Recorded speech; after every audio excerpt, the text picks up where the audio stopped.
নমস্কাৰ আপুনি চাই আছে খবৰ মহানগৰৰ মই জয়ন্ত মাধৱ গোস্বামী গুৱাহাটী উচ্চ ন্যায়ালয়ত বোমা তংক বোমাৰে ন্যায়ালয় চৌহদ উৰুৱাই দিয়াৰ ভাবুকি মেইল যোগে ভাবুকি দিছে অজ্ঞাত লোকে ভাবুকিৰ পিছতে তৎপৰ মহানগৰ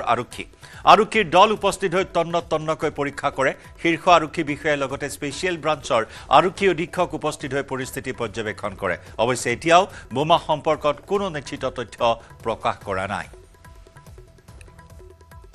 আজি সমগ্ৰ গুৱাহাটীতে চাঞ্চল্য সৃষ্টি কৰে অতি ব্যস্ত গুৱাহাটী উচ্চ ন্যায়ালয় অত্যন্ত এটা গুৰুত্বপূৰ্ণ স্থানত বোমা তংকৰ বাতৰিয়ে সমগ্ৰ মহানগৰীতে আতংকৰ সৃষ্টি কৰে বোমাৰে ন্যায়ালয় চৌহদ উৰুৱাই দিয়াৰ ভাবুকি দিয়ে দুৰ্বৃত্তই মেইল যোগে আহিছিল ভাবুকি কোনো অজ্ঞাত লোকে এই ভাবুকি প্ৰদান কৰিছিল এই ভাবুকি লাভ কৰাৰ পাছতে তৎপৰ হৈ পৰে মহানগৰ আৰক্ষীৰ দল উপস্থিত হৈ তন্নকৈ পৰীক্ষা কৰে শীৰ্ষ আৰক্ষী বিষয়াৰ লগতে স্পেচিয়েল ব্ৰাঞ্চৰ আৰক্ষী অধীক্ষক উপস্থিত হৈ পৰিস্থিতি পৰ্যবেক্ষণ কৰে অৱশ্যে এতিয়াও বোমা সম্পৰ্কত কোনো তথ্য প্ৰকাশ কৰা নাই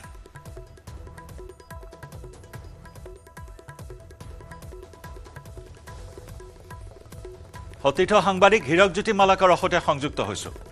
হীৰক এই সন্দৰ্ভত শেহতীয়া আৰক্ষী খবৰ লাভ কৰা হৈছে কিবা নিশ্চিত তথ্য লাভ কৰিছে নে আৰক্ষীয়ে যি বোমাৰে ন্যায়ালয় চৌহদ উৰুৱাই দিয়াৰ ভাবুকি প্ৰদান কৰা হৈছে 10 বজাত পুৱা 10 বজাত মেইলটো কোৱা হৈছিল যে গুৱাহাটী উচ্চ ন্যায়ালয় উৰাই দিয়া হ'ব এনে ধৰণৰ ভাবুকি প্ৰদান কৰা হৈছিল আৰু তাৰ পিছতে যেহেতু আৰক্ষী অৰ্ধসামৰিক বাহিনীৰ লগতে এছবি যিসকল লোক আছে আৰু বম বিশেষজ্ঞ দল আহি উপস্থিত হৈছিল আৰু এই মুহূৰ্তত দেখিছে আজি উচ্চ ন্যায়ালয় আছে গুৱাহাটী উচ্চ ন্যায়ালয়ৰ ভিতৰৰ পিছত ইয়াৰ বাহিৰত বম বিশেষজ্ঞ যিটো দল আছে দলটোৱে এই মুহূৰ্তত তন্নকৈ পৰীক্ষা কৰা দেখিবলৈ পোৱা গৈছে তেওঁলোকে অভিযান চলাইছে যে যাতে আজি গুৱাহাটী উচ্চ ন্যায়ালয়ৰ ওচৰ পাজৰ আছে সেই ওচৰ পাজৰ যাতে কোনো ধৰণৰ আচলতে বিস্ফোৰক সামগ্ৰী ৰাখিছে নেকি এনে ধৰণৰ তাকে চোৱাৰ বাবে এই মুহূৰ্তত অভিযান চলোৱা দেখিবলৈ পোৱা গৈছে আৰু পুৱাৰ ভাগৰ পৰা যিহেতু যি সময়ত চাইবাৰ দল আহিছিল আচলতে মেইলটো ক'ৰ পৰা আহিছিলে কিয় আহিছিলে এনে ধৰণৰ সকলো ধৰণৰ তথ্য লাভ কৰিবলৈ চেষ্টা কৰিছিল আৰু চাইবাৰ দলটো অনুসন্ধানৰ এটা কথা স্পষ্ট হৈছে যে মেইলটো কোনো তামিল ভাষাত আহিছিলে তামিল চাউথৰ দক্ষিণাত্যৰ ফালৰ পৰা সেই মেইলটো প্ৰেৰণ কৰা হৈছিলে আৰু চাউথৰ আৰু তামিল ভাষাত অহা বুলি জানিব পৰা গৈছে আৰু এই মুহূৰ্তত দেখিছে আমি সেই দৃশ্য দেখাই আছো ইয়াৰ লতাশিল খেলপথাৰৰ সন্মুখভাগৰ দৃশ্য লতাশিল খেলপথাৰত যিহেতু যি বম বিশেষজ্ঞ দল আছে দলে সকলোবোৰ যিবোৰ আচলতে ফুটপাথৰ দোকান আছে দোকান পোহৰবোৰ সকলোবোৰ তন্নকৈ পৰীক্ষা কৰিছে আৰু ইয়াত আচলতে বিশেষকৈ ক'ব বিচাৰিছো দুটা বিল্ডিঙত দুটাকৈ দলে এনেদৰে পৰীক্ষা কৰা দেখিবলৈ পোৱা গৈছে আৰু চাইবাৰ দলটোৱে আচলতে সেই মেইলটো ক'ৰ পৰা আহিছিলে এই বিষয়ে চোৱা চিতা কৰিছে আৰু যি সময় পুৱাত এই খবৰটো আহিলে যিটো মেইল আহিলে আচলতে অজ্ঞাত লোকে সেই মেইলটো প্ৰেৰণ কৰিছিল যে গুৱাহাটী উচ্চ ন্যায়ালয় উৰাই দিয়া হ'ব এনেধৰণে ভাবুকি প্ৰদান কৰিছিল আৰু সেই ভাবুকি প্ৰদান কৰাৰ পিছতেই সেই স্থানত লোকসকল যিহেতু আৰক্ষী অৰ্ধসামৰিক বাহিনীৰ লোকসকল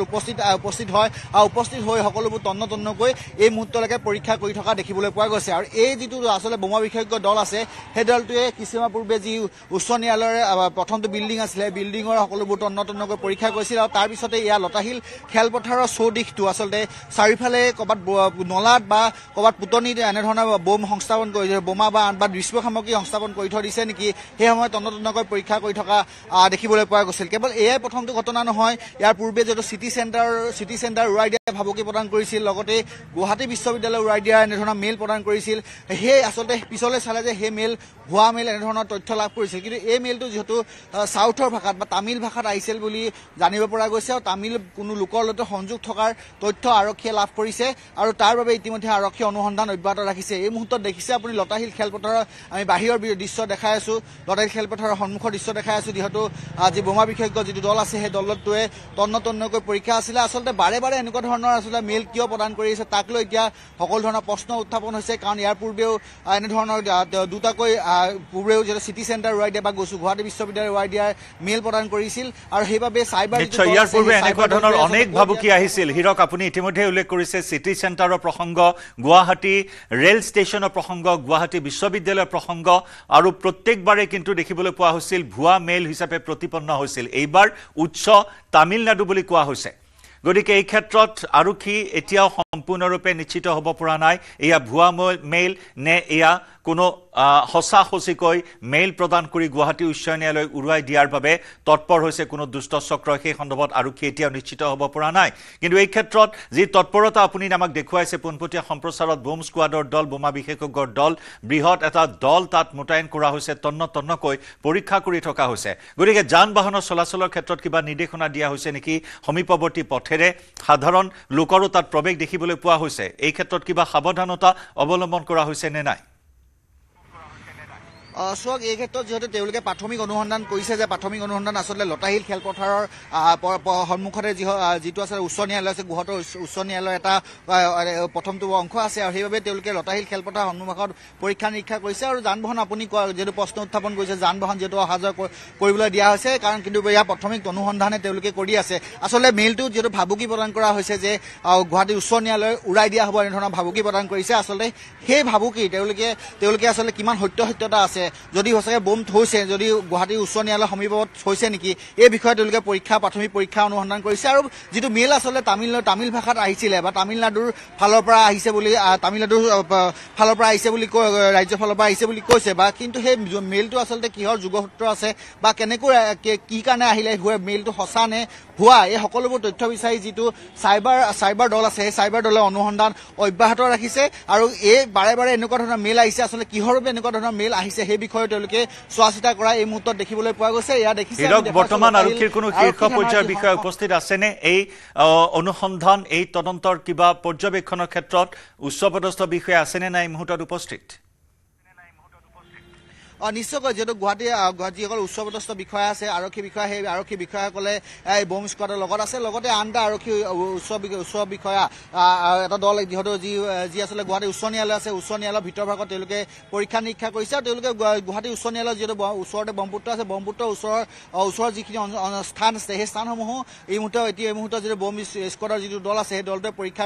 নিৰীক্ষা কৰা দেখিবলৈ পোৱা গৈছে আৰু ইয়াৰ পুৱাৰ ভাগত যিটো মেইল লাভ কৰিছিলে 10 বজাত মেইল লাভ কৰাৰ পিছতে আৰক্ষী অৰ্ধসামৰিক বাহিনী লগতে এছবি যি উচ্চপদস্থ বিষয়া আছিলে সেই বিষয়াসকল আহি ইয়াত উপস্থিত হয় আৰু উপস্থিত হোৱাৰ পিছতে আচলতে সেই মেইলটো ভুৱা নে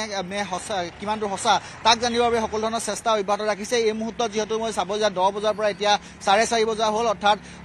চাব যায় 5 পৰা 6 ঘণ্টা উকলি গৈছে কিন্তু 5 পৰা 6 ঘণ্টা উকলি যোৱাৰ পিছতো তেওঁলোকে অনুসন্ধান অব্যাহত উচ্চ ন্যায়ালয়ৰ কাম কাজ বিঘ্নিত হৈছে নেকি হিৰক আজি এনেধৰণৰ এটা পৰিস্থিতিক কেন্দ্ৰ কৰি কোনো ধৰণৰ উচ্চ ন্যায়ালয়ৰ কাম কাজ যিহেতু বিঘ্নিত হোৱা নাই তেওঁলোকে চাব যায় যে যিবোৰ আচলতে কাম কাজ আছিলে সেই কাম কাজ কৰি গৈছে তেওঁলোকৰ বোম স্কোৱাডৰ যিটো দল আছিলে সেই দলটো আচলতে পৰীক্ষা নিৰীক্ষা কৰিছে কিন্তু সেই দলটো আচলতে যোন স্থানত গৈছে বা যোন স্থানত প্ৰৱেশ কৰিছে কোঠা কিন্তু সেই স্থানৰ পৰা যিসকল লোক আছে সেই লোকসকলক অন্য কোঠালৈ যাবলৈ দিয়া হৈছে আৰু আচলতে আপুনি প্ৰশ্ন কৰাৰ দৰে কাম কাজৰ কোনো ধৰণৰ আচলতে হোৱা নাই আৰু কিন্তু যিটো বোম বিশেষজ্ঞ দল আছে সেই দলটোৱে জাপনস্থ চেষ্টা চলাই আছে আচলতে বোম সংস্থাপন কৰিছে নে এই বাতৰি যি ভুৱা আচলতে যিটো মেইল আহিছিলে সেয়া ভুৱা নে সঁচা তাক ধৰিবৰ বাবে আৰু কোন এই লোকৰ লগত এই আচলতে বাৰে এনেকুৱা ধৰণৰ ঘটনাৰ লগত কোন জড়িত হৈ আছে তাক জানিবৰ বাবে সকলো ধৰণৰ চেষ্টা অব্যাহত ৰাখিছে জয়ন্ত ধন্যবাদ জনাইছো হিৰক আপোনাক এই মুহূৰ্তত আৰু এনেদৰে মূৰৰ কামৰণিৰ সৃষ্টি কৰিছে এই মেইলে মহানগৰ আৰক্ষীৰ আৰু সেই বোমাৰ উৎস বিচাৰি বৰ্তমান অনুসন্ধান তীব্ৰতৰ গতিত অব্যাহত ৰাখিছে মহানগৰ আৰক্ষীয়ে বিশেষ আৰক্ষীৰ লোক উপস্থিত হৈছে বৰ্তমান অনুসন্ধান চলাই আছে বোমা বিশেষজ্ঞৰ দলে তন্নকৈ পৰীক্ষা কৰি আছে কৰবাত কিবা আপত্তিজনক সামগ্ৰী উদ্ধাৰ হয় নেকি সেই সন্দৰ্ভত অনুসন্ধান অব্যাহত আছে কিন্তু এয়া সত্যতা কিমান তাৰ কোনো নিশ্চিতি দিব পৰা নাই বৰ্তমানেও মহানগৰ আৰক্ষীয়ে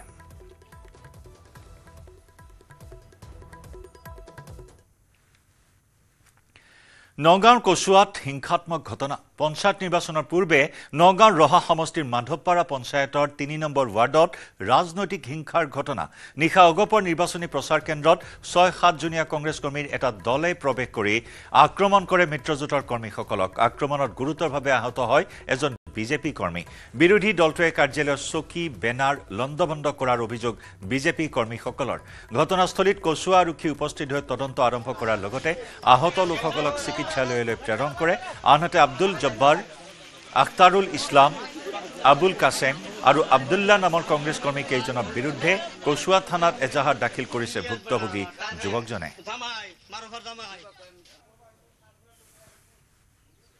মানে ইয়াত আজি কেম্প বনাইছে কাৰণে আজি কংগ্ৰেছৰ কেইটামান ল'ৰা আহি পেলা ইয়াত বহুত হুলস্থুল কৰিছে। ল'ৰা এটা মাৰি পেলা চিৰিয়াছ বনাইছে, স্কিম আছিলে স্কিমকেইটা ফালিছে। মানে যি অত্যাচাৰ কৰিছে, মানুহ নাছিলে ইয়াত, সিহঁতে অখলা পাই পেলাই যি অত্যাচাৰ কৰিছে, মানে মানুহজনী এতিয়া ডক্টৰৰ ওচৰত নিব লাগিব, এনেকুৱা অৱস্থা কৰিছে মানুহজনী। অৱসান ঘটিল সৰোজিনী চাহ বাগিচাৰ অপ্ৰীতিকৰ পৰিস্থিতিৰ। মন্ত্ৰী বিমল বৰাৰ মধ্যস্থতাত বাগিচা কৰ্তৃপক্ষ আৰু স্থানীয় দল সংগঠনৰ উপস্থিতিত মালিক পক্ষ আৰু শ্ৰমিকসকলৰ মাজত বুজাপৰাত শান্ত হয় পৰিস্থিতি। সোমবাৰে নিশা টিংখাঙৰ সৰোজিনী চাহ বাগিচাত সংঘটিত হৈছিল এক উত্তেজিত পৰিস্থিতিৰ। পৰিচালক আশুকুদ্দিন আহমেদে শ্ৰমিকক মাৰণাস্ত্ৰ দেখুওৱা কেন্দ্ৰ কৰি সৃষ্টি হৈছিল উত্তপ্ত পৰিস্থিতিৰ, যাৰ ফলত বাগিচাখনৰ পৰিচালক আশুকুদ্দিন আহমেদক গণপ্ৰহাৰ কৰিছিল উত্তেজিত ৰাইজে। অৱশেষত মন্ত্ৰী বিমল বৰাৰ উপস্থিতিত পৰিচালক আশুকুদ্দিন আহমেদক বদলি কৰি বাগিচাখনত নতুন পৰিচালকক নিয়োগ কৰা আৰু অনাগত দিনত এনেধৰণৰ অপ্ৰীতিকৰ পৰিস্থিতি নোহোৱাৰ আশ্বাস প্ৰদান কৰে। যিহেতুকে প্ৰধান পৰিচালকগৰাকীয়ে যি আজি আমাৰ চাহ শ্ৰমিকৰ ওপৰত যি অন্যায় অত্যাচাৰ পেলাই যিসকল প্ৰাণে মৰাৰ ভাবুকি দিছে, আজি শ্ৰমিকসকল যদি আজি সজাগ সচেতন বা ওলাই নাহিলেহেঁতেন, আজি হয়তো ছাত্ৰীগৰাকী অভিভাৱকক প্ৰাণে মাৰিলেহেঁতেন। আমি এটা কথা আজি ইয়াৰ আপোনালোকৰ সংবাদ মাধ্যমৰ জৰিয়তে আমি জনাই দিব বিচাৰিছোঁ যে 24 ঘণ্টাৰ ভিতৰত প্ৰধান পৰিচালকক কৰায়ত্ব কৰিব লাগিব আৰু প্ৰশাসনক আমি অনুৰোধ জনাইছোঁ, প্ৰশাসনক আমি আহ্বান জনাইছোঁ, যিহেতুকে পৰিচালকগৰাকীয়ে যেনেধৰণে দমন নীতি চলাইছে, এই দমন নীতি বন্ধ হ'ব লাগিব। যিহেতুকে কি আমাৰ চাহ বাগিচাৰ ছাত্ৰ ছাত্ৰীৰ কি বা চাহ বাগিচাৰ শ্ৰমিকৰ সন্তানৰ কি নৈতিক অধিকাৰ নাই নেকি যে কোনোবা এটা ল'ৰা ছোৱালী ভাল এটা শিক্ষা লাভ কৰক। সৌদি আৰবত প্ৰধানমন্ত্ৰী মোদীক বিশেষ সন্মান সৌদি চৰকাৰৰ। আকাশৰ পৰা নিৰাপত্তা দি লৈ গ'ল প্ৰধানমন্ত্ৰীৰ বিমান। সৌদি আৰবৰ আকাশত প্ৰধানমন্ত্ৰীৰ বিমান প্ৰৱেশ কৰাৰ পাছতে F-15 অত্যাধুনিক যুঁজাৰু বিমানেৰে নিৰাপত্তা দি লৈ যায়। প্ৰধানমন্ত্ৰীৰ বিশেষ বিমানৰ দুয়োকাষে দেখিবলৈ পোৱা হ'ল সৌদি আৰবৰ F-15 অত্যাধুনিক যুঁজাৰু বিমান। প্ৰধানমন্ত্ৰীয়ে সৌদি আৰব ভ্ৰমণৰ সময়ত দেশখনৰ ৰাজকুমাৰ মহম্মদ বিন ছলমানৰ সৈতে গুৰুত্বপূৰ্ণ আলোচনাত মিলিত হ'ব। উল্লেখযোগ্য যে সৌদি আৰবৰ আকাশত প্ৰৱেশ কৰা প্ৰধানমন্ত্ৰী যোৱা ভাৰতীয় বায়ুসেনা বাহিনীৰ বিশেষ বিমানখনৰ দুয়োকাষে 3খনকৈ F-15 অত্যাধুনিক যুঁজাৰু বিমানেৰে নিৰাপত্তা দিয়া পৰিলক্ষিত হ'ল।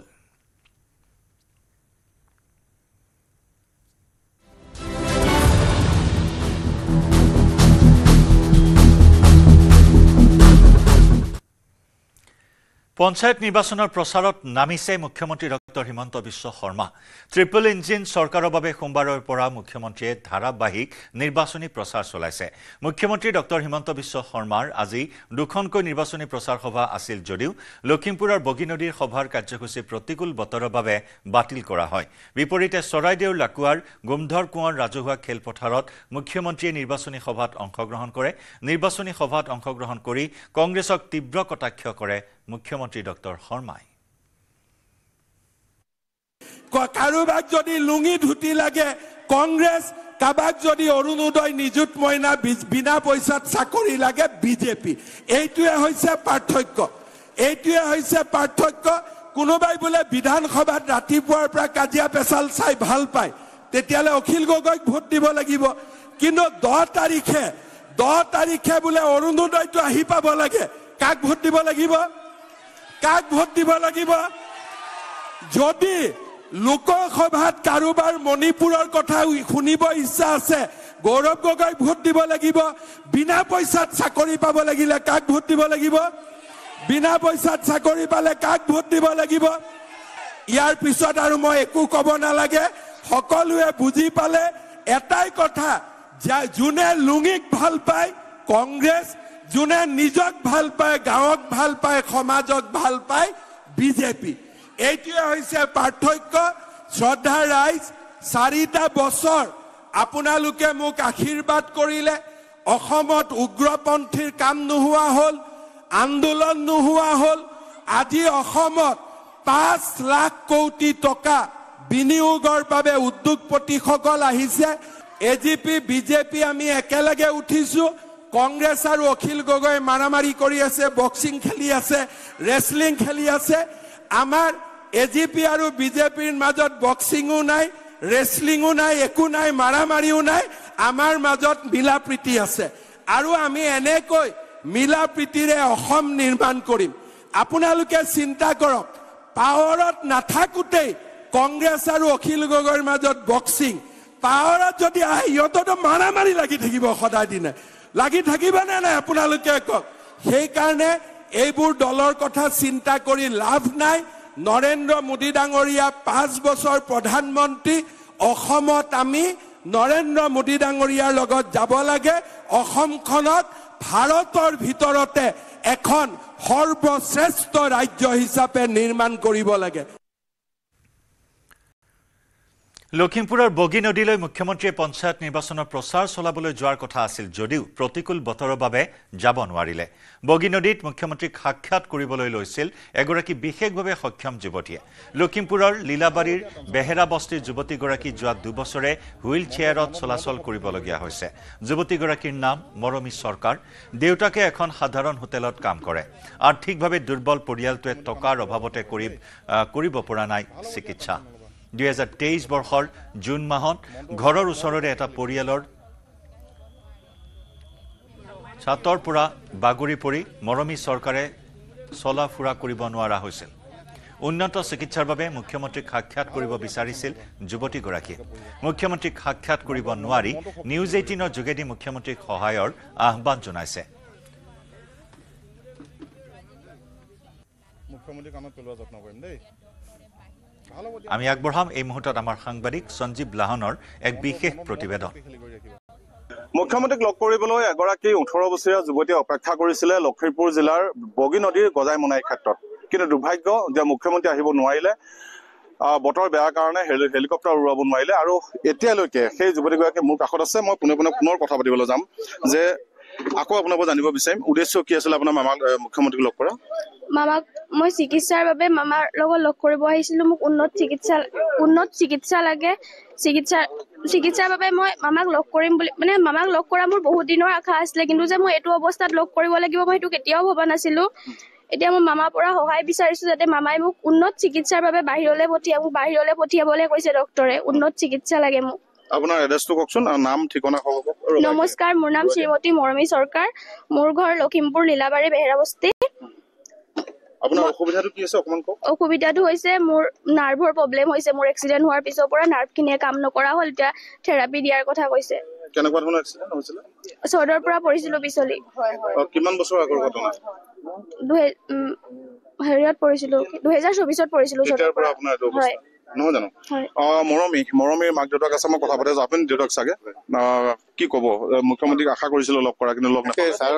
ছাৰৰ ওচৰত লগ কৰিব আহিছিলো এইটো কাৰণে লগ কৰি আহিছিলো যাতে মোৰ ছোৱালীটো আগৰ নিচিনা অলপ সুস্থ হৈ পিনে যাতে খোজকাঢ়িব পাৰে আৰু পঢ়িব পাৰে মোৰ মামাৰ ওচৰত সেইটো অনুৰোধ জনাইছো কিমানলৈকে পঢ়িছিলে ছোৱালী হাই ছেকেণ্ডেৰী ফাইনেল দিব নোৱাৰিলে শাৰীৰিক অৱস্থাৰ কাৰণে ফাইনেল দিব নোৱাৰাৰ কাৰণে তেনেকুৱা হৈ পৰি আছো ফাইনেল দিয়াৰ এসপ্তাহ আগতে মানে তেনেকুৱা ঘটনাটো হৈছে তাকে আমি চাপতি মেডিকেলত অপাৰেশ্যন কৰা হৈছিলে মেডিকেল কলেজত অপাৰেশ্যন কৰাৰ পিছত যিজন ডক্টৰে কৈছিলে ডক্টৰজনে ভেকেশ্যন ইয়াত ছুটিত গুচি গ'ল থেৰাপি নকৰাৰ কাৰণে এইটো অৱস্থা হৈছে মানে হয় যাই কি নহওক জুন মাহত আকৌ মুখ্যমন্ত্ৰীগৰাকী আহিব আপোনালোকৰ আশাও পূৰণ হওক মৰমী সহায় কৰক আমি সেয়া কামনা কৰিছো কিন্তু দুৰ্ভাগ্যজনক বিষয় আজি যদি মুখ্যমন্ত্ৰীক হয়তো লগ পালেহেঁতেন মৰমীয়ে নিতান্তই মনৰ ওচৰৰ পৰা কথাখিনি কোৱাৰ সুযোগ পালেহেঁতেন আৰু চিকিৎসা ব্যৱস্থা তৎকালে হোৱাটো সম্ভৱ আছিলে তেতিয়া শাৰীৰিকভাৱে আৰ্থিকভাৱে যিহেতু দুৰ্বল মৰমী পৰিয়াল গতিকে আমাৰ জৰিয়তে মুখ্যমন্ত্ৰীয়ে দৃষ্টি আকৰ্ষণ কৰিব বিচাৰিছো যাতে এইগৰাকী যুৱতীক সহায় কৰক আৰু ভৱিষ্যতৰ উন্নত চিকিৎসাৰ বাবে মুখ্যমন্ত্ৰীয়ে ব্যৱস্থা গ্ৰহণ কৰক মহানগৰীত পুনৰ চাঞ্চল্যকৰ ধৰ্ষণ কাণ্ড বিয়াৰ প্ৰলোভনেৰে ছাত্ৰীক ধৰ্ষণ নুনমাটি আৰক্ষীৰ জালত পৰিছে লম্পট যুৱক ভঙাগড়ৰ হোটেলত গ্ৰেপ্তাৰ ডিগবৈৰ হেমন্ত সোণোৱালক 2 মাহ পূৰ্বে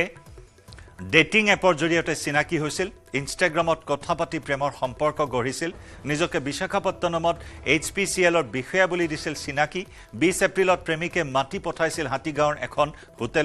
হোটেলত যুৱতীগৰাকীক ধৰ্ষণ কৰাৰ অভিযোগ নুনমাটি থানাত এজাহাৰ দাখিল কৰিছে ছাত্ৰীগৰাকীয়ে গ্ৰেপ্তাৰৰ পিছত হেমন্তই ডিগবৈ IOCLৰ কৰ্মৰত বুলি স্বীকাৰ কৰে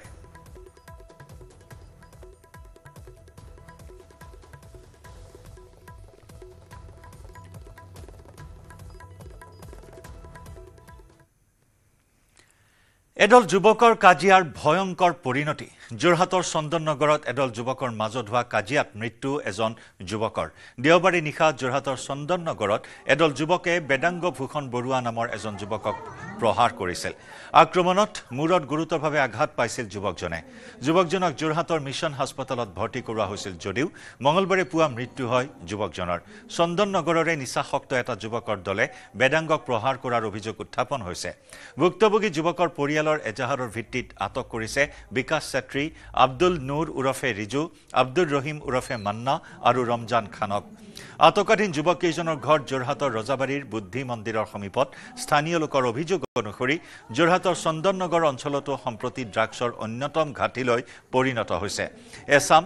উদণ্ড যুৱকে পৰিৱেশ বিনষ্ট কৰি আহিছে এই অঞ্চলটোত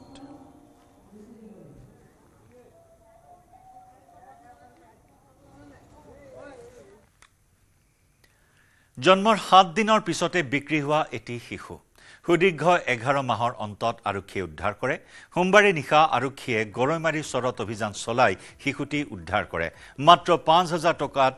কন্যা সন্তানটি ককাকে বিক্ৰী কৰিছিল বশিষ্ঠ আৰক্ষী অভিযুক্ত আবেদ আলী আৰু তাহিৰ আলীক গ্ৰেপ্তাৰ কৰে 11 মাহ পূৰ্বে আৰক্ষী অভিযোগ পোৱাৰ পাছতো ঘটনাত তদন্ত চলোৱা নাছিল জানিব পৰা অনুসৰি শিশুটি হাস্পতালৰ পৰা ঘৰলৈ অনাৰ পাছতে ঘৰত পিতৃ নথকা অৱস্থাত শিশুটি ককাকে বিক্ৰী কৰিছিল নিউজ 18ত শিশু বিক্ৰীৰ বাতৰি সম্প্ৰচাৰ হোৱাৰ পিছতেই হাহাকাৰ লাগিছিল চৌদিশে পূৰ্বে শিশুটিৰ পিতৃ-মাতৃয়ে এজাহাৰ দাখিল কৰিছিল যদিও আৰক্ষী ব্যৱস্থা লোৱা নাছিল পুনৰ দেওবাৰে সন্ধিয়া এজাহাৰ দাখিল কৰাৰ পাছত আৰক্ষীয়ে অনুসন্ধান চলাই শিশুটি উদ্ধাৰ কৰিবলৈ সক্ষম হয় বকুৰ সুন্তলি এলেকাৰ পৰা শিশুটিৰ ককাক আবেদ আলীক আটক কৰে নিউজ 18ৰ সাংবাদিক দীপাংকৰ দাসে দুৰ্ভগীয়া পৰিয়ালটোক সহায় কৰি আহিছিল দ্বিতীয়বাৰৰ বাবে এজাহাৰ দাখিলৰ 12 ঘণ্টাৰ ভিতৰতে পিতৃ-মাতৃয়ে লাভ কৰিলে বিক্ৰী হোৱা সন্তানটি যোৱা বৰ্ষৰ মে মাহৰ 30 তাৰিখে শিশুটিক বিক্ৰী কৰিছিল ককাকে যোৱাকালি আবিয়া খাতুন তেখেত গেম ভিলেজৰ ওচৰতে থাকে তেখেতে এখন এজাহাৰ আহি কিনে আমাৰ বশিষ্ঠ থানাত দিয়ে যে যোৱা 2024 চনৰ মে মাহৰ 30 তাৰিখে তেখেতৰ একমহীয়া সন্তানটো তেখেতৰ বাপেক অৰ্থাৎ এই সদ্য জন্ম হোৱা বাচ্চাটোৰ ককাক আবেদ আলীয়ে 5,000 টকাৰ কাৰণে ক'ৰবাত বিক্ৰী কৰি দিয়ে সেইটো লগে লগে ততাতৈয়াকৈ আমাৰ অচি বশিষ্ঠই এটা টীম গঠন কৰি তদন্ত আৰম্ভ কৰে আৰু যোৱাকালি ছোৱালীজনী কামৰূপ ৰুৰেলৰ এখন গাঁও চুন্তলিৰ আণ্ডাৰৰ এখন গাঁৱৰ পৰা উদ্ধাৰ কৰে আৰু লগতে দুজন মানুহ এৰেষ্ট কৰা হয়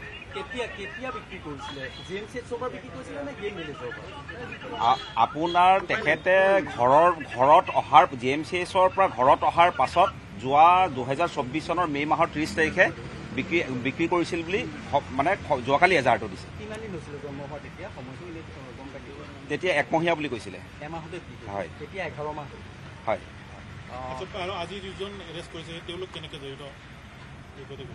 আবেদ আলী হৈছে তেখেত যিজনে বিক্ৰী কৰিছে আৰু যাৰ ঘৰত পোৱা গৈছে তেখেতকো এৰেষ্ট কৰা হৈছে আৰু তেওঁলোকক বৰ্তমান আমাৰ কাষ্টডিত ৰখা হৈছে এতিয়া যিখন এজাহাৰ দিছে সেই এজাহাৰ মতে 5,000 টকাত বিক্ৰী কৰিছে কিন্তু ট্ৰিটমেণ্টত নিম বুলি কৈ 5,000 টকাত বিক্ৰী কৰি দিছিলে আবেদ আলীয়ে ইয়াৰ বিক্ৰী কৰিছিলে তাহেৰ আলী নামৰ মানুহ এজনৰ তাত এতিয়া আমি আবেদ আলীকেও এৰেষ্ট কৰিছোঁ তাহেৰ আলীকো এৰেষ্ট কৰিছোঁ বাকীখিনি তদন্তত ল'ব ককাক হয় মানে নিজৰ ককাক হয় হয় বশিষ্ঠ থানাত ধন্যবাদ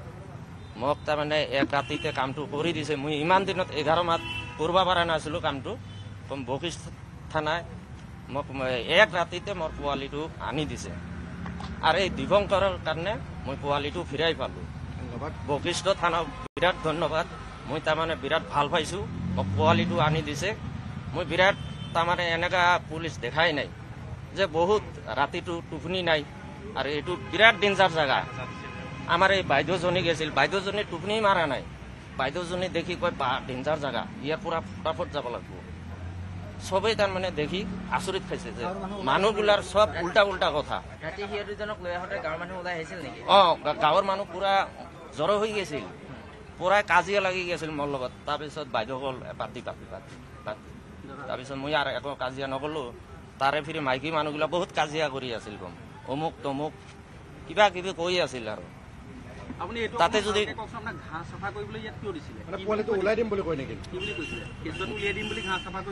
মোক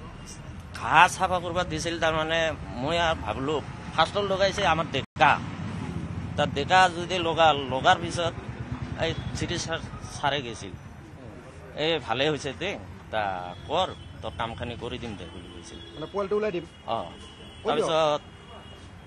এখেতে কৈছিল তুই সন্তুলি থানাত যা কিন্তু তাতে সন্তুলি এলেকা পৰে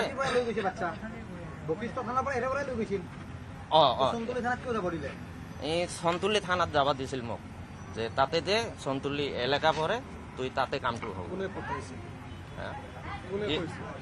ইয়াতে এটা ছাৰ আছে মইতো এতিয়া ভালকে নামটোও নাজানো সেই ছাৰজনে কৈছিল তুই তাতে যা আজিকালি নাই এখেতে ইয়াত ভাৰত ভ্ৰমণৰত আমেৰিকাৰ উপৰাষ্ট্ৰপতি জেডি ভেন্সৰ সৈতে আলোচনাত মিলিত হল প্ৰধানমন্ত্ৰী নৰেন্দ্ৰ মোদী ভাৰত আমেৰিকাৰ দ্বিপাক্ষিক বাণিজ্য চুক্তি সন্দৰ্ভত আলোচনা কৰে দুই ৰাষ্ট্ৰ নেতাই এই বৈঠকত দুইজন ৰাষ্ট্ৰ নেতাই পাৰস্পৰিকভাৱে লাভ হ'ব পৰা বিষয়সমূহ আলোকপাত কৰে দুইখন দেশৰ মাজত দ্বিপাক্ষিক বাণিজ্যিক চুক্তি সন্দৰ্ভত কেতবোৰ নিয়মাৱলী নিৰ্দিষ্ট কৰে 7 নম্বৰ লোককল্যাণ মাৰ্গত এক প্ৰতিনিধি পৰ্যায়ৰ বৈঠকত মিলিত হয় মোদী আৰু ভেন্স য'ত ভেন্সৰ সৈতে উপস্থিত থাকে তেওঁৰ পত্নী আৰু 3 সন্তান দুইখন দেশে শীঘ্ৰেই অন্তৱৰ্তীকালীন চুক্তিও স্বাক্ষৰ কৰাৰ সম্ভাৱনা আছে প্ৰধানমন্ত্ৰীয়ে এই বৈঠকত হোৱা ভিন্ন আলোচনাৰ বিষয়ে এক্সত পোষ্ট দি জনায় আলোচনাত দুইজন ৰাষ্ট্ৰপ্ৰধানে দুইখন দেশৰ জনসাধাৰণৰ কল্যাণৰ বিষয়ত গুৰুত্ব আৰোপ কৰে অতি শীঘ্ৰেই বাণিজ্যিক চুক্তিৰ কামৰো অগ্ৰগতি হ'ব বুলি আশা প্ৰকাশ কৰিছে আমেৰিকাৰ প্ৰতিনিধি দলটো উভতি যোৱাৰ পাছতে ভাৰতৰ এটা উচ্চ পৰ্যায়ৰ দলে আলোচনা চলাবলৈ শীঘ্ৰেই ৰাওনা হ'ব আমেৰিকালৈ উল্লেখযোগ্য যে এই বৈঠকত প্ৰধানমন্ত্ৰী মোদীয়ে জানুৱাৰী মাহত সফলভাৱে সম্পন্ন হোৱা ৱাশ্বিংটন ভ্ৰমণৰ কথাও সোঁৱৰে ৰাষ্ট্ৰপতি ট্ৰাম্পৰ সৈতে হোৱা আলোচনাৰ কথাও স্মৰণ কৰে প্ৰধানমন্ত্ৰী মোদীয়ে ভাৰত আমেৰিকাৰ দ্বিপাক্ষিক বাণিজ্য চুক্তিৰ অগ্ৰগতিৰ লগতে শক্তি প্ৰতিৰক্ষা কৌশলগত প্ৰযুক্তি আৰু অন্যান্য ক্ষেত্ৰত সহযোগিতা বৃদ্ধিৰ দিশত অব্যাহত থকা দুই দেশৰ প্ৰচেষ্টাৰ বিষয়ে তেওঁলোকে উল্লেখ কৰে দুয়োগৰাকী নেতাই পাৰস্পৰিক স্বাৰ্থৰে জড়িত বিভিন্ন আঞ্চলিক আৰু বিশ্বব্যাপী বিষয়তো মত বিনিময় কৰে ইউক্ৰেইন ৰাছিয়াৰ যুদ্ধৰ অৱসান ঘটোৱাৰ ভিন্ন দিশ সন্দৰ্ভতো আলোচনা কৰে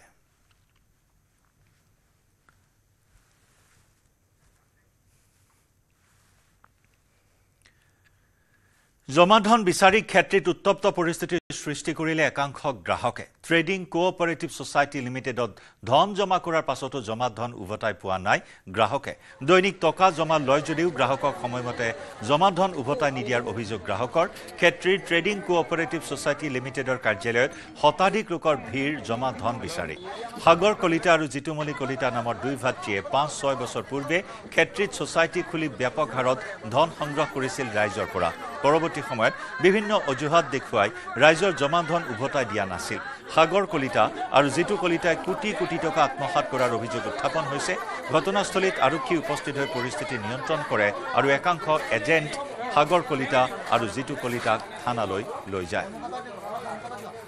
আগবঢ়াইছো আমাৰ সাংবাদিক মৌচুম বৈশ্যৰ প্ৰতিবেদন এই মুহূৰ্তত মই ক্ষেত্ৰী আৰক্ষী থানাত উপস্থিত আছোঁ ক্ষেত্ৰী আৰক্ষী থানাত এক উত্তপ্ত পৰিস্থিতিৰ সৃষ্টি হৈছে ট্ৰেডিং কেলেংকাৰীক লৈ ক্ষেত্ৰী বৰ্তমান উত্তপ্ত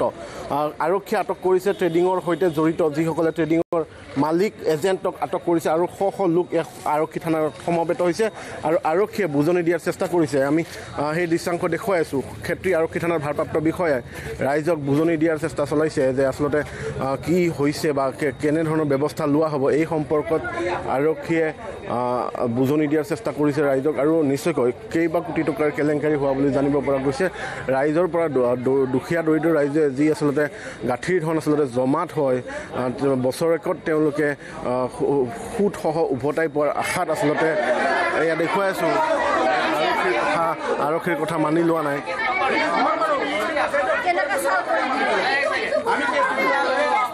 আমি ভাষ্য শুনাবলৈ চেষ্টা কৰিছোঁ আমি তেওঁলোকক যাবলৈ দিম আপোনালোকে যাবলৈ দিয়াৰ পিছত আপোনালোকে কেনেকৈ মিলি কি আলোচনা কৰে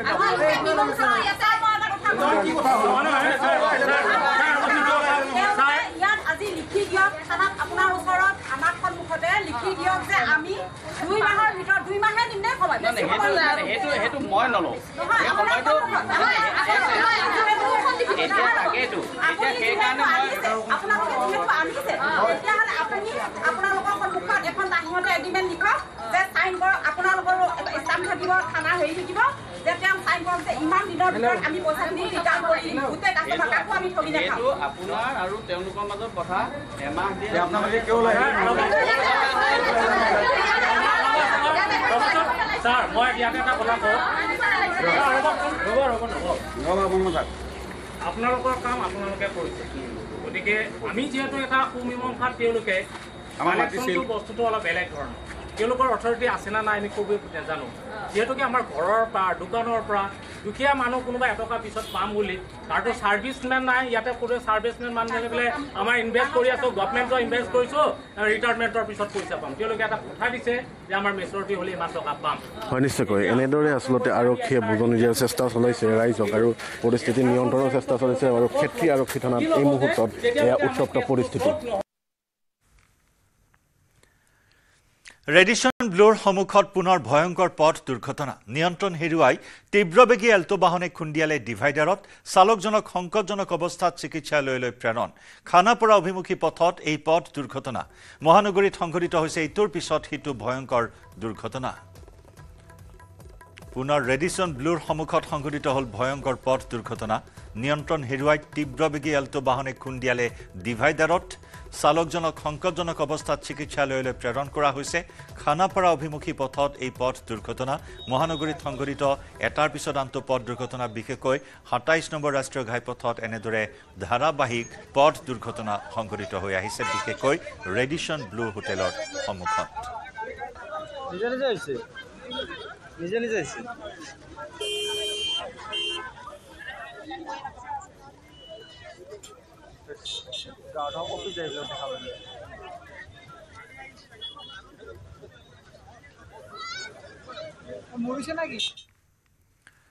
জম্মু কাশ্মীৰৰ ৰামবন জিলাত সংঘটিত হোৱা ভয়ংকৰ ভূমিস্খলন আৰু কৃত্ৰিম বানে অবৰ্ণনীয় পৰিৱেশৰ সৃষ্টি কৰিছে ভূমিস্খলন আৰু পাহাৰৰ পৰা নামি অহা পানীৰ ঢলত ৩জন লোকৰ মৃত্যু হৈছে কেইবাজনো লোক সন্ধানহীন হৈ আছিল ধ্বংসস্তূপত পৰিণত হৈছে ৰামবান জিলা বোকা আৰু মাটিত পোত গৈছে শ শ বাহন জিলাখনৰ ভূমিস্খলন সংঘটিত বিস্তীৰ্ণ স্থানত ৰাজপথৰ কোনো চিন মুকাম নাইকিয়া হৈছে দ্ৰুত গতিত উদ্ধাৰ অভিযান চলি আছে যদিও এতিয়াও বহু বাসগৃহ যান বাহন বোকা মাটিৰ তলত সোমাই আছে ইতিমধ্যে কেইবাটাও পথ সম্পূৰ্ণৰূপে ভূমিস্খলনৰ ফলত শিল আৰু মাটিয়ে পুতি পেলাইছে বহু চৰকাৰী কাৰ্যালয় ধ্বংস হৈছে যাৰ বাবে প্ৰশাসনিক কাম কাজ চলোৱাত অসুবিধাৰ সৃষ্টি হৈছে দেওবাৰৰ পৰা হোৱা ধাৰাসাৰ বৰষুণৰ ফলত ১২খন গাঁৱৰ বিস্তৰ ক্ষতি সাধন হৈছে প্ৰলয়ংকাৰী বান ভূমিস্খলনৰ ফলত বহু লোক গৃহহীন হৈছে অস্থায়ী আশ্ৰয় শিবিৰ স্থাপন কৰি আত্মজনক ৰখা হৈছে চাৰিওদিশে ৰামবনত নিমাওমা পৰিৱেশে বিৰাজ কৰিছে মাটিত পোত যোৱা যান বাহনসমূহ এতিয়াও উদ্ধাৰ কৰিব পৰা নাই रीबिल्ड तो दूसरी बात पहली बात ये कि हमें जो हमारी ये हाईवे है इसको फौरी तौर हमें रिस्टोर करना है आपने खुद देखा यहाँ पे कई सारी गाड़ियाँ जो है पसी के नीचे दब गई हैं ये सारा रास्ता जो है ये अब टूट चुका है इसकी अलाइनमेंट हमें चेंज करनी होगी हमें ये मलबा जो है ये उठाना होगा इसके नीचे जो गाड़ियाँ दबी हैं जिनका अब कोई इस्तेमाल नहीं हो सकता उनको हटाना होगा जिन गाड़ियों को यहाँ से निकाल के इस्तेमाल किया जा सकता है उनको सही सलामत यहाँ से निकालना होगा और कोशिश की जा रही है कि जल्द से जल्द ये हो जहाँ पे हम खड़े हैं मौके पे फ़िलहाल ये हमारे लिए सबसे मुश्किल जगह है और अफसरों का मानना है कि हमें 2 से 3 दिन लग सकते हैं ये हिस्सा क्लियर करने में बाकी जो है हम 24 घंटे के अंदर अंदर क्लियर कर लेंगे हमारी कोशिश रहेगी कि जल्द से जल्दी हो जाए दूर दराज इलाकों में भी नुकसान हुआ है घर टूटे हैं गुजर बकरवाल तबके का नुकसान हुआ है सर घर टूटे हैं सर तो मजमूई तौर पे रामबन के लिए कोई पैकेज सर खास और नेशनल डिजास्टर को डिक्लेयर किया जा सकता है सर नेशनल डिजास्टर तो ये है नहीं ना ये लोकलाइज डिजास्टर है लेकिन डिजास्टर है और इस डिजास्टर में जितना इनको हमें मुआवजा देना होगा रीबिल्डिंग के लिए वो हम दे देंगे बनियाल से आ रहे पैदल चल रहे गाड़ियाँ थोड़ी थोड़ी चेंज करनी पड़ रही है रास्ता पूरा खराब है बुरा हाल है जो भी सब्र करे ध्यान से करे अपनी जिम्मेदारी में करे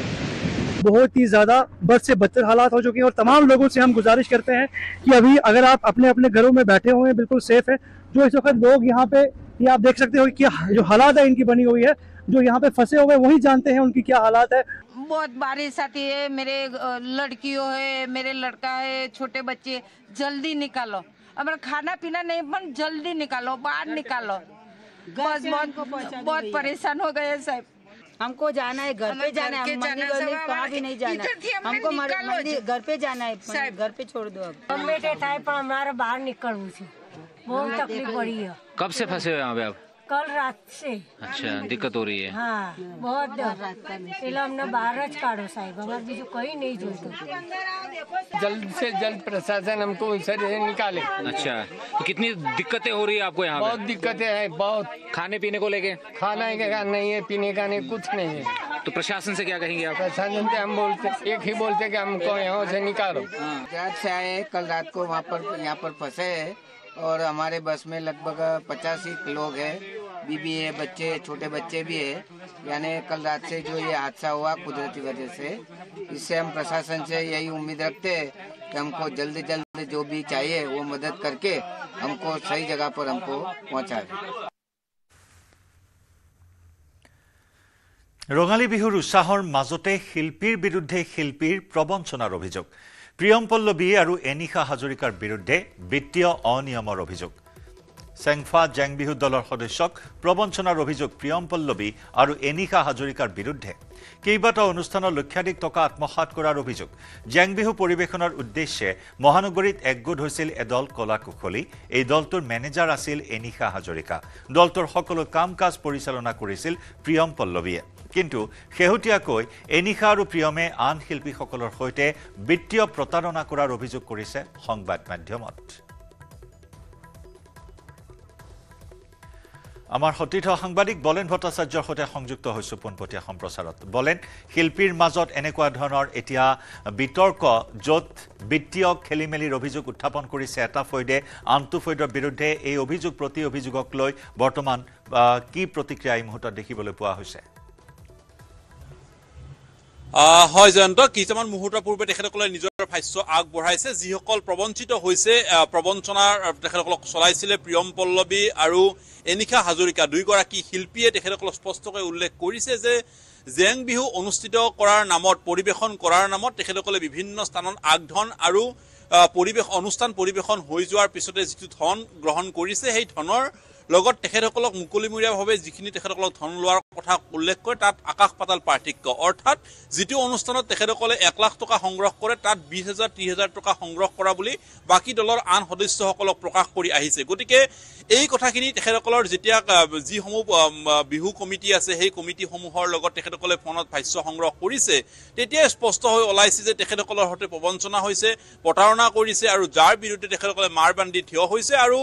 এক ধৰণৰ তেখেতসকলে এই মুহূৰ্তত ক্ষোভ উজাৰিছে যে তেখেতসকলে জেং বিহুৰ দল গঠনৰ নামত এতিয়া জেং বিহু দল গঠনত জেং লাগিছে আৰু তাক তেখেতসকলে কোনো কাৰণত সহ্য কৰিব পৰা নাই। আৰু এই গোটেই বিষয়টো আজি তেখেতসকলে আলোচনা কৰিছে যে পৰৱৰ্তী সময়ছোৱাত যদি প্ৰয়োজন হয় আৰক্ষীৰ ওচৰ চপাৰো তেখেতসকলে হুংকাৰ প্ৰদান কৰিছে। কাৰণ তেখেতসকলে এটা লক্ষ্য লৈ এইবাৰ বিহুৰ দলটো গঠন কৰিছিলে। জেং বিহুৰ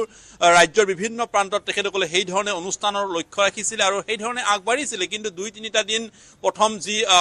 তেখেতসকলৰ অনুষ্ঠান পৰিৱেশন হ'ল তাতেই ব্যাপক খেলিমেলিৰ সৃষ্টি হোৱাৰ অভিযোগ উত্থাপন কৰা হৈছে। অৱশ্যে যিসকল ভুক্তভোগী তেখেতসকলে এই মুহূৰ্তত অভিযোগ উত্থাপন কৰিছে, কিন্তু এনিশা হাজৰিকা আৰু প্ৰিয়ম পল্লৱীয়ে এই মুহূৰ্তলৈকে কোনো ধৰণৰ ভাষ্য প্ৰকাশ কৰা নাই। হয়তো তেখেতসকলৰ ভাষ্যত এই কথাখিনি হয়তো তেখেতসকলে কি ধৰণৰ প্ৰতিক্ৰিয়া আগবঢ়াব সেয়া হ'ব লক্ষণীয়। কিন্তু তেখেতসকলে ফণীপুকত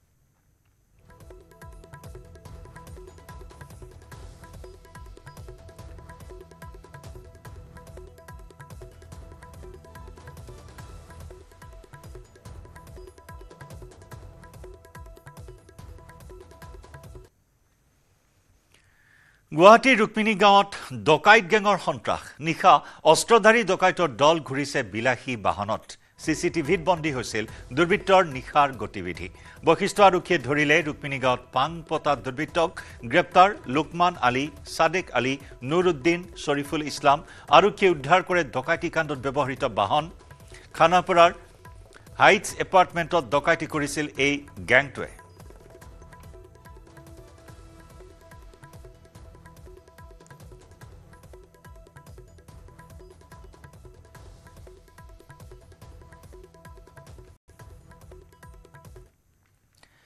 UPSC পৰীক্ষাত উজলিল নগাঁৱৰ ভাষ্যত শইকীয়া। সৰ্বভাৰতীয় পৰ্যায়ত 474 সংখ্যক স্থান লাভ কৰা ভাষ্যত শইকীয়া। সৰ্বভাৰতীয় অসামৰিক সেৱাৰ পৰীক্ষাত অসমলৈ সুনাম কঢ়িয়ালে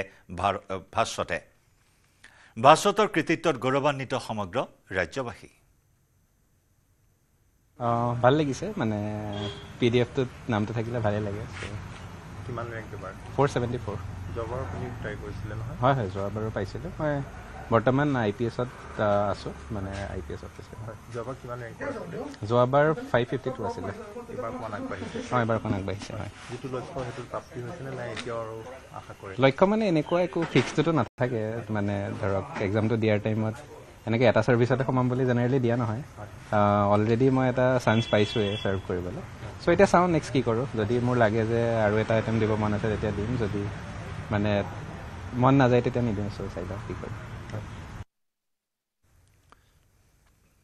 প্ৰথম পৰ্যায়ৰ পঞ্চায়ত নিৰ্বাচনৰ দিন যিমানেই চমু চাপিছে সিমানেই ব্যস্ততা বাঢ়িছে প্ৰাৰ্থীসকলৰ। গহপুৰৰ বাকৰিত দলনি গাঁও পঞ্চায়তত চাইকেল চলাই নিৰ্বাচনী প্ৰচাৰত ব্যস্ত ভাৰতীয় জনতা পাৰ্টি আৰু অসম গণ পৰিষদৰ মিত্ৰজোঁটৰ আঞ্চলিক সদস্য পদৰ মনোনীত প্ৰাৰ্থী বুবুল শইকীয়াৰ 2 মে'ত অনুষ্ঠিত হ'বলগীয়া নিৰ্বাচনৰ বাবে এতিয়া প্ৰাৰ্থীসকলে দিনে নিশাই নিৰ্বাচনী প্ৰচাৰ চলোৱাত ব্যস্ত হৈছে। গহপুৰত শাসক বিৰোধী উভয়ে ৰাইজৰ ঘৰে ঘৰে গৈ চলাইছে নিৰ্বাচনী প্ৰচাৰ। গহপুৰৰ পৰা আমাৰ সাংবাদিক পলাশ ফুকনৰ প্ৰতিবেদন। মই আছো গহপুৰৰ বাকৰিদলনি গাঁও পঞ্চায়ত। মোৰ সৈতে আছে বাকৰিদলনি গাঁও পঞ্চায়তৰ আঞ্চলিক সদস্য পদৰ প্ৰাৰ্থী বুবুল শইকীয়া। আমি পোনে পোনে তেওঁৰ লগত কথা পাতিম, কাৰণ এইকেইদিন খুব নিৰ্বাচনী প্ৰচাৰ চলাই আছে। গতিকে কেনেদৰে সোমাইছে ৰাইজৰ? নমস্কাৰ, মই প্ৰথমে আপোনালোকলৈ নমস্কাৰ যাচিছোঁ মোৰ ফালৰ পৰা। আৰু এইকেইদিন আমাৰ বাকৰিদলনি প্ৰতিটো ৱাৰ্ডত আমি দিনে ৰাতিয়ে নিৰ্বাচনী প্ৰচাৰ চলাই গৈছোঁ। আৰু প্ৰথমতে মই গহপুৰ সমষ্টিৰ বিধায়ক উৎপল বৰা দেৱক মোৰ আন্তৰিক শুভেচ্ছা জ্ঞাপন কৰিছোঁ। তেখেতে বা ভাৰতীয় জনতা পাৰ্টি দলে মোক এজন উপযুক্ত বুলি ভাবি বাকৰিদলনি আঞ্চলিক পঞ্চায়তৰ সদস্য পদটোত ভাৰতীয় জনতা পাৰ্টিৰ ফালৰ পৰা টিকেট দিয়াৰ বাবে। ৰাইজৰ মাজত কেনেদৰে সোমাইছে? ৰাইজৰ মাজত এতিয়া আপোনালোকে দেখিছে মই প্ৰতিটো অঞ্চল বা চুবাই ঘূৰিছোঁ। আৰু মই কোনো মোৰ লগত বেলেগ মানুহ বোলে লৈ আহিছোঁ সেইটো নহয়। এই অঞ্চলৰ ৰাইজ উন্নয়নৰ পক্ষত আহি মোৰ লগত থিয় দিছে। আপোনালোকে দেখিছে ইয়াত, আপোনালোকে চাওক, ইয়াৰ ৰাইজ। মই মোৰ লগত বোলে আৰু ঢেৰ ৰাইজ লৈ আহিছোঁ নিৰ্বাচনী প্ৰচাৰ চলাবলৈ, সেইটো নহয়। এই অঞ্চলৰ ৰাইজ মোৰ কাষত থিয় দিছে। আৰু আপোনাৰ বিপক্ষ পাৰ্টিও আছে কংগ্ৰেছ দলৰ আঞ্চলিক সদস্য পদত। গতিকে আপোনাৰ আৰু তেওঁৰ মাজত নিৰ্বাচনী যুঁজখন কেনেকুৱা হ'ব? মই ভাবিছোঁ তেওঁ যুঁজলৈ নাহিবই, মোৰ এইটো দৃঢ় বিশ্বাস। যিহেতু গহপুৰত যি উন্নয়ন হৈছে, আমাৰ স্থানীয় বিধায়কে যিখিনি ৰাইজৰ কাষলৈ গৈ এয়া দাঁতকলা বাকৰি অঞ্চলত বানপীড়িত ৰাইজৰ মাজত উৎপল বৰাদেৱে যিদৰে নাওত উঠি গৈ তেখেতসকলক সহায় কৰিছে, ৰাইজৰ কাষলৈ গৈছে, ৰিলিফৰ ব্যৱস্থা কৰিছে। গতিকে মই ভাবিছোঁ তেওঁ আমাৰ বাবে কোনো প্ৰতিদ্বন্দ্বিতাই মানে নহয়। আৰু তেখেতে এতিয়া আপোনাক চাব 6টা ৱাৰ্ডত কংগ্ৰেছ সমৰ্থিত কোনো ৱাৰ্ড মেম্বাৰ তেখেতসকলে থিয় কৰাব নোৱাৰিলে। নিশ্চয় সমৰ্থকসকল আছে, যিহেতু আপোনালোক আহিছে তেওঁৰ লগত নিৰ্বাচনী প্ৰচাৰ চলাইছে ঘৰে ঘৰে, খুব চমুকৈ কি ক'ব? হয়, আমি দেখিছোঁ, আমি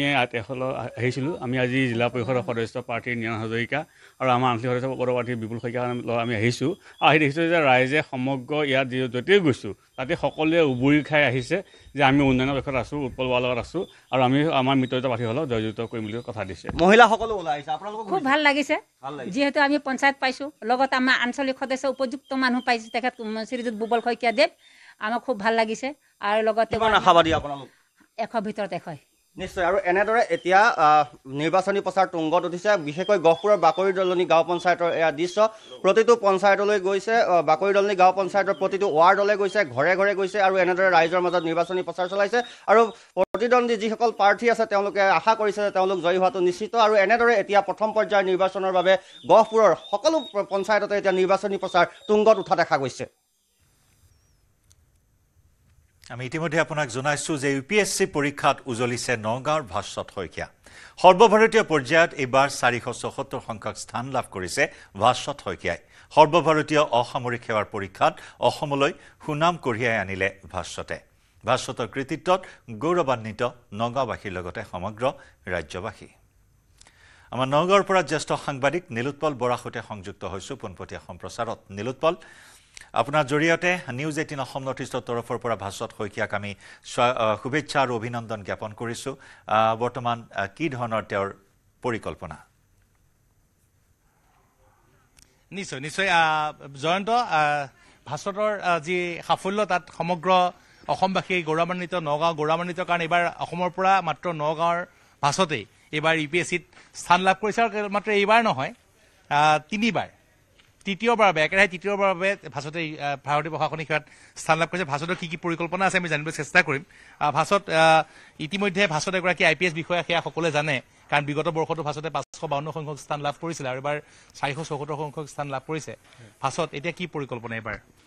চাওঁ ছাৰ্ভিচ এলকেশ্যন হৈ যায় তাৰপিছতে ছাৰ্ভিচততো আছোৱে অলৰেডি চ' কাম কৰি যোৱাই পৰিকল্পনা আছে এতিয়া কোনটো ছাৰ্ভিচৰ থ্ৰু দি হয় এইটো দেখা যাব আৰু যোৱাবাৰ যি UPSC 552 আছিলে ৰেংক হয় হয় সেইটোৰ থ্ৰুয়ে IPSত পালোঁ এবাৰ 474 আহিছে আৰু অসম কেডাৰে পোৱা হৈছিলে হয় অসম কেডাৰ পাইছিলোঁ আৰু এইবাৰ 474 হয়তো এইবাৰ IS পোৱাৰ আশা আছে বহুত কম আশা আছে মানে আগৰ ট্ৰেণ্ড যদি চাওঁ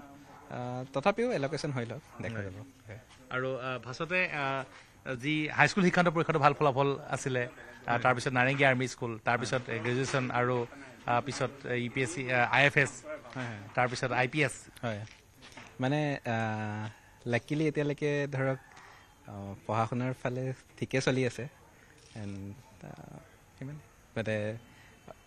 আই থিংক কষ্ট কৰিলে মোটামুটি বস্তুখিনি হৈ যায় আৰু পঢ়াত ইণ্টাৰেষ্ট আছে যিহেতু কেতিয়াও কষ্টৰ নিচিনাও নালাগে মোটামুটি এতিয়ালৈকে মানে আনন্দৰে পঢ়ি পেলাই ওলাই গৈ থকা নিচিনা হৈছে খুব ভাস্বতে আব্ৰাহাম লিংকন আৰু বহু তেওঁৰ প্ৰভাৱ পেলোৱা ব্যক্তি আছে কিন্তু ভাস্বতে কৈছে যে আমি জানিবলৈ চেষ্টা কৰিম ভাস্বতৰ পৰা ভাস্বত ভাৰতক যি গীতা ভাস্বতে ভাল পায় শ্ৰীকৃষ্ণক ভাল পোৱা হয় মানে শ্ৰীকৃষ্ণৰ ফিলচফি বহুত ভাল লাগে আমি যদি তেওঁৰ লাইফটো যদি চাওঁ বহুতখিনি ধৰক ষ্ট্ৰাগল কৰিছে মানে একেবাৰে জন্মৰ দিনৰ পৰা আৰম্ভ কৰি মৰালৈকে গোটেই লাইফটোৱে ষ্ট্ৰাগল হয় তাৰ মাজতো মানে ইমান ভালকৈ চলি যোৱা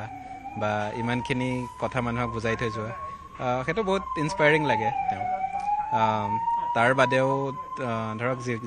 যিমানবোৰ থিংকাৰ আছে যাকে পঢ়িবলৈ সৌভাগ্য হয় বহুতখিনি কথা আহৰণ কৰিব পাৰি আৰু কেতিয়াবা ডিফিকাল্ট চিটুৱেশ্যনত তেওঁলোকে যিটো পথেদি আগুৱাই গৈছিল সেইটো পথেদিও কেতিয়াবা আগুৱাই যাব পাৰোঁ ধৰক বহুতখিনি সাহসো পোৱা যায়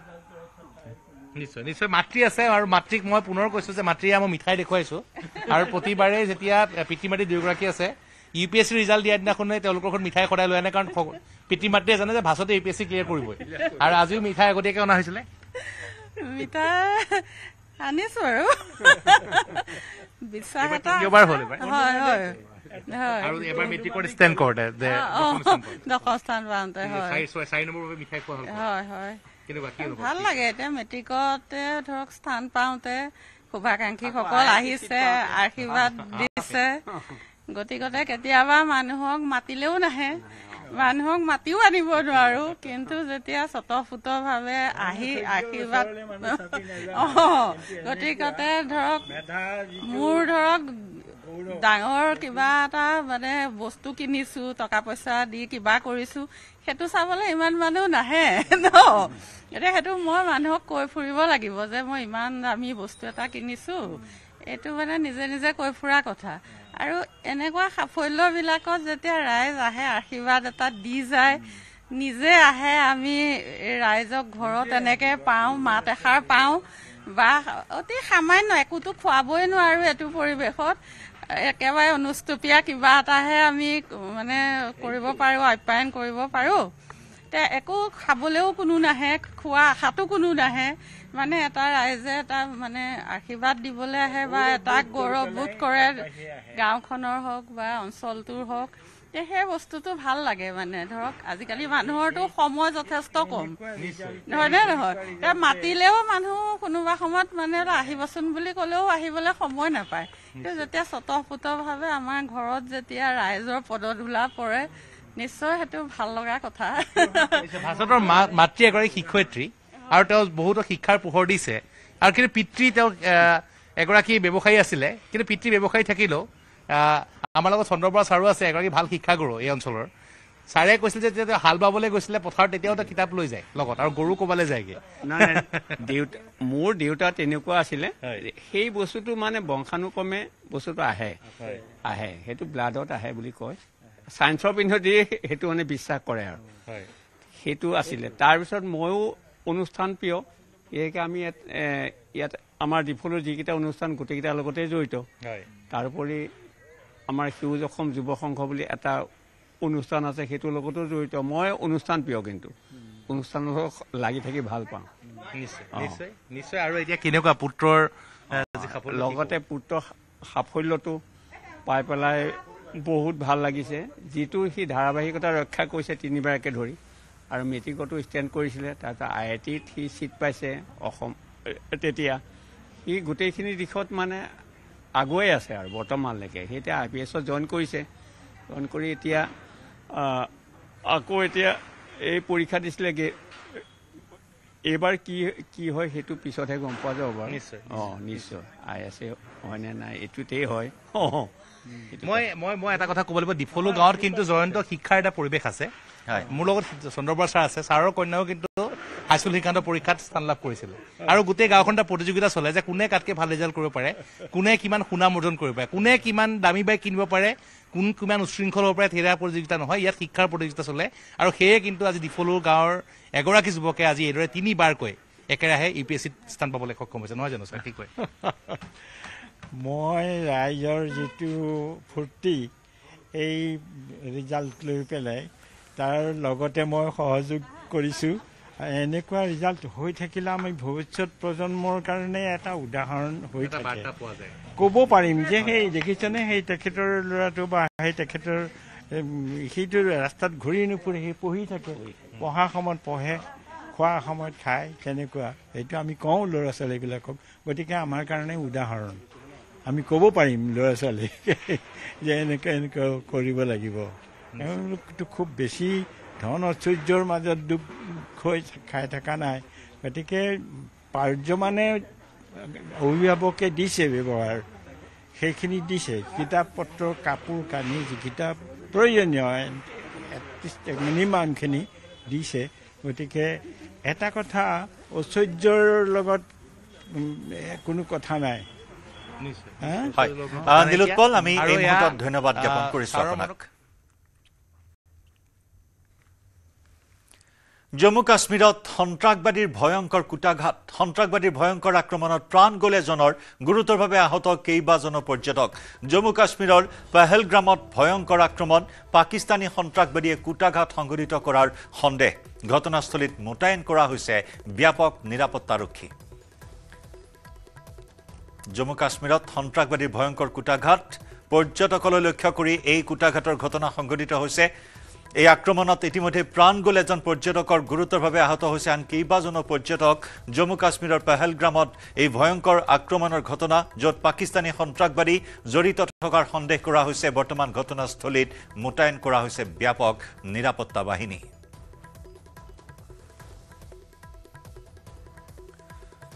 নিউজ ৰুমৰ পৰা আমাৰ ইনপুট এডিটৰ নিলয় ভট্টাচাৰ্যৰ সৈতে সংযুক্ত হৈছো নিলয় পুনৰ সন্ত্ৰাস জম্মু কাশ্মীৰত এইবাৰ পৰ্যটকক টাৰ্গেট জয়ন্ত হয় পহলগামত আজি প্ৰায় দুপৰীয়া 2:30 বজাত পহলগামৰ বাইচাৰান উপত্যকাত আচলতে গাড়ী মটৰ লৈ যাব নোৱাৰি তাত ঘোঁৰাৰ পিঠিতে সেই উপত্যকা উপভোগ কৰিব লাগে আৰু আজি পৰ্যটকে সেই দুপৰীয়াৰ ভাগত সেই মুহূৰ্তত ঘোঁৰাৰ পিঠিত উঠি উপত্যকা উপভোগ কৰি থকাৰ সময়তে তাত কোৱা হৈছে যে আৰ্মিৰ পোছাক পিন্ধি 2-3 গৰাকী উগ্ৰপন্থীতালৈ আহি ততকে গুলীচালনা আৰম্ভ কৰে আৰু সেই গুলীচালনাৰ ফলত এগৰাকী পৰ্যটকৰ মৃত্যু হৈছে আন 5 গৰাকী পৰ্যটকক তাৎক্ষণিকভাৱে ওচৰৰ হাস্পতাললৈ স্থানান্তৰ কৰা হৈছে এটা কথা জয়ন্ত বহু দিনৰ পিছত কাশ্মীৰত এনেকুৱাকৈ পৰ্যটকক পোনপটীয়াকৈ এটেক কৰা হৈছে আৰু খুব টাৰ্গেটেড এটেক বুলি কোৱা হৈছে যিহেতু এটা সময় নিৰ্ধাৰণ কৰি লোৱা হৈছে ঠাই টুকুৰা বাছি লোৱা হৈছিলে পহলগামৰ এনেকুৱা এটা ঠাইত য'ত সোনকালে গাড়ী মটৰ যাব নোৱাৰি তাত পৰ্যটকে ঘোঁৰাৰ পিঠিত উঠি ঘূৰিব লাগে আৰু তৃতীয়তে এটা কথা মনত ৰাখিব মাৰ্কিন যুক্তৰাষ্ট্ৰৰ উপ ৰাষ্ট্ৰপতি JD ভান্স ভাৰতত এই মুহূৰ্তত আছে আৰু তেনেকুৱা এটা সময় বাছি লোৱা হৈছে এই এটেকটো কৰিবলৈ তাৰ উপৰিও জুলাই মাহৰ পৰা অমৰনাথৰ যাত্ৰা আৰম্ভ হ'ব ৰেজিষ্ট্ৰেশ্যন এই মুহূৰ্তত আৰম্ভ হৈছে এই পেহেলগাম হৈয়ে অমৰনাথ যাত্ৰা আগুৱাই যায় তো সেই পহলগাম অমৰনাথ যাত্ৰাৰ ঠিক আগমুহূৰ্তত মানে প্ৰায় 2 মাহমান আছে তাৰ ঠিক তেনেকুৱা সময়তে এই আক্ৰমণ কুটাঘাত কৰা হৈছে আৰু জয়শৰ গ্ৰুপ ইয়াত জড়িত আছে বুলি ধাৰণা কৰা হৈছে বৰ্তমান এই মুহূৰ্তত তাত হেলিকপ্টাৰ পঠিওৱা হৈছে আৰ্মি সেনাত অতিৰিক্ত সেনা বাহিনী তালৈ অনা হৈছে আৰু এই মুহূৰ্তত কিন্তু উগ্ৰবাদীক বিচাৰি তাত এটা বিৰাট ডাঙৰ অভিযান আৰম্ভ হৈছে কিন্তু এটা কথা মনত কৰিবলগীয়া যে জম্মু এণ্ড কাশ্মীৰত কিছুদিন পূৰ্বে ভাৰতৰ গৃহমন্ত্ৰী অমিত শ্বাহ ডাঙৰীয়া তালৈ গৈ এটা উচ্চস্তৰীয় তাত সুৰক্ষাৰ মিটিং এখন বহিছিলে তাত গোটেই সুৰক্ষাৰ দিশবোৰ চালি জাৰি চাই এটা পৰ্যবেক্ষণ কৰি তেখেত উভতি আহিছিলে আৰু তাৰ পিছতেই কিন্তু এই উগ্ৰপন্থী পাকিস্তানৰ উগ্ৰবাদী সংগঠনৰ এটা আক্ৰমণ বা কুটাঘাত আৰু কাশ্মীৰত এনেকুৱাকৈ পৰ্যটকৰ ওপৰত এনেকুৱা কুটাঘাত বহুত দিনৰ পিছত আৰু তাত কথা একমুখে সকলোৱে গৰিহণা দিছে মেহবুবা মুফতিৰ পৰা ওমৰ আব্দুল্লাৰ পৰা বিজেপিয়ে কৈছে যে এই ঘটনা সহজভাৱে লোৱা নহ'ব ইয়াৰ কঠোৰ প্ৰত্যুত্তৰ দিয়া হ'ব নিশ্চয় এই সংঘাত দীৰ্ঘদিনীয়া সংঘাত আৰু নিলয় আপুনি উল্লেখ কৰিছে যে পৰ্যটকৰ ওপৰত এনেকুৱা ধৰণৰ এটা বৰ্বৰ আক্ৰমণৰ ঘটনা দীৰ্ঘ সময়ৰ অন্তত হৈছে কেৱল সন্ত্ৰাসবাদীয়ে নহয় পাকিস্তানৰ সন্ত্ৰাসবাদীয়ে নহয় নিলয় যদি চোৱা হয় শেহতীয়াকৈ পাক সেনা প্ৰধানেও কাশ্মীৰক লৈ উচতনিমূলক মন্তব্য দিয়া পৰিলক্ষিত হৈছিল সিদিনা হয় চাওক জয়ন্ত এটা কথা মন কৰিব যে কাশ্মীৰৰ এতিয়া কিন্তু পৰ্যটনৰ বাবে কিন্তু এতিয়া এটা পিক ছিজন বুলি ক'ব পাৰি কাৰণ এই মুহূৰ্তত যদি আপুনি চাই জম্মু এণ্ড কাশ্মীৰৰ যি সেই বাগিচা ফুলৰ বাগিচাবোৰ মুকলি কৰি দিয়া হয় এই সময়ত ফুল ফুলাৰ সময় এই সময়ত বৰফ আচলতে কমি আহে সেই গতিকে তাত পৰ্যটক খুব বেছিকৈ তালৈ যায় আৰু এই এটা পিক ছিজনত মানে মই আপোনাক আগতে কৈছোঁ যে এই গোটেই যি এটেক বা কুটাঘাত বা এই আক্ৰমণ টাৰ্গেটেড বা একেবাৰে মিলাই লোৱা সময় মিলাই লৈ এই আক্ৰমণ কৰা হৈছে নিৰ্ধাৰণ কৰি লোৱা হৈছে যে এই সময়তে কুটাঘাত কৰা হ'ব আৰু লগতে পৰ্যটকৰ ওপৰত আক্ৰমণ কৰা হৈছে আৰু যি পৰ্যটক তাত মৃত্যু হৈছে আৰু যিসকল তাত আঘাতপ্ৰাপ্ত সকলো পৰ্যটক কিন্তু হিন্দু আৰু তেনেকুৱাকৈ বাছিয়ে লৈছে যে এই পৰ্যটকৰ দলত এই সময়ত এটেক কৰা হ'ব আৰু ইয়াৰ ফলাফল তাৰ মাজত বিদেশী পৰ্যটকো আছে নেকি সেই সন্দৰ্ভত কিবা তথ্য জানিব পৰা হৈছে তাত কোনো বিদেশী পৰ্যটক নহয় সকলো ভাৰতীয় পৰ্যটক আৰু সকলো হিন্দু পৰ্যটক আৰু পেহেলগামত সেই মুহূৰ্তত তেখেতসকলে ঘোঁৰাৰ পিঠিত উঠি পেলাই সেই বাইচাৰান উপত্যকা উপভোগ কৰি আছিল আৰু তেনেকুৱাতে আৰ্মিৰ পোছাক পিন্ধি কাৰণ চাওক সেই সময়ত যদি আৰ্মিৰ পোছাক পিন্ধি যদি আহে তেতিয়াহ'লে একেবাৰে পৰ্যটকসকলৰ কাষলৈ আহিব পৰা এটা সুবিধা থাকে ত' তেনেকুৱাকৈ একেবাৰে কাষলৈ আহি পইণ্ট ব্লেংক তাত শ্বুট আউট কৰিছে আৰু তাৰ ফলত এজনৰ মৃত্যু হৈছে আৰু আন 5জন তাত আঘাতপ্ৰাপ্ত আৰু এই মুহূৰ্তত হাস্পতালত স্থানান্তৰ কৰা হৈছে ধন্যবাদ নিলয়